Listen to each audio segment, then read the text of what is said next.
So I'll be reading sort of the last 5 pages of my thesis. My thesis looked at mental health, particularly in the Ghanaian American community. So the story is a little bit of an autofiction story. Um, I think the best way for me to introduce this story and I guess what this means to me, I'll just kind of like read a quick thing in a way that I sort of share this story with people. So the way I described writing this thesis, so anyone that knows me, I talk a lot about how important mental health is and discussions on mental health, and why that's important to me. I hope some version of this story will one day be published, to share what me and many other immigrant kids go through and the way that we've learned to perceive our mental health as a handicap that should be silenced.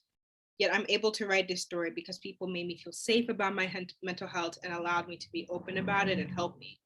And I hope this story can inspire others to do the same. So that's just a little bit more of the personal background of what really inspired this story.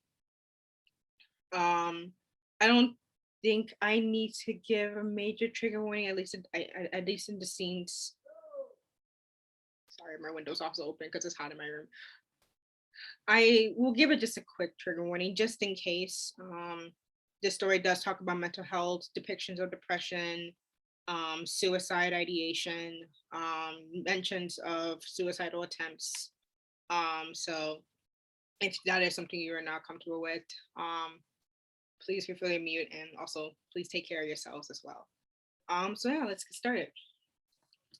May 16th, 2018, 1:32 p.m. Have you ever talked to anyone in your family about what happened in February? Dr. Ann asked. Awasi wondered how, after they'd known each other for nearly 4 months, the woman could still ask Awasi such a thing. No, she blankly said, her arm resting along the sofa's chair thick armrest. Have you talked to anyone about it? Kinda, she lied. When she missed biology for her second intake appointment, Awasi had told Adaku that she had to go to student health for birth control options that wouldn't mess with her medications. It wasn't a complete lie, though that appointment wasn't for another 2 weeks. She'd tell her, but Adaku was just like Awasi's parents when it came to suicide, so she kept it to herself. Well, I'm glad that you've improved tremendously since then, and you don't have to talk about that day to your parents. It's good that you have some friends who can understand you. Dr. Ann smiled, almost as if she was patting herself on the back for getting Awasi to break out of her shell, even though Awasi only started talking about her depression in this session out of necessity. You don't have to talk to them about February, but I do want to discuss how you can start talking with them about their depression. Awasi tapped her leg against the bottom frame of the chair. You said your mother's a nurse, correct? I'm sure she's had to help patients with suicidal ideation or any other mental health trauma. Have you talked to her about how she feels when she has to handle those patients or comfort them? Awasi recalled when she had gotten home from school and seen drops of blood on her mother's shoes. She remembered rushing up the stairs to make sure her mom was okay.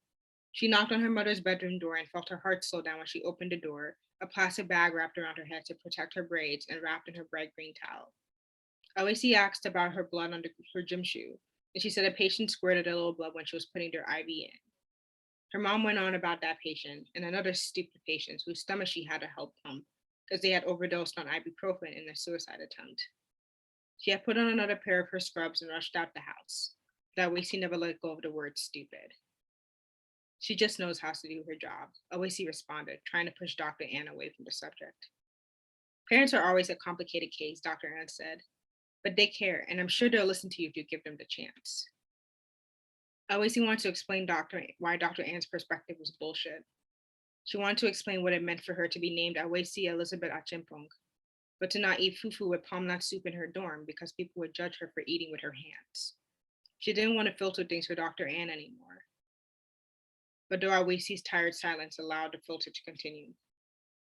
An idea I often suggest with students whose parents aren't from America is to try to explain it to them in a way that relates to their home country. Maybe try explaining in more familiar terms what you're going through.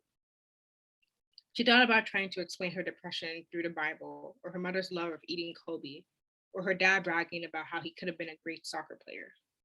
When none of those connections would work, she even thought about asking her parents to tell her stories about how they grew up, searching for her imagination for any connection with that, with any connection with what she was going through.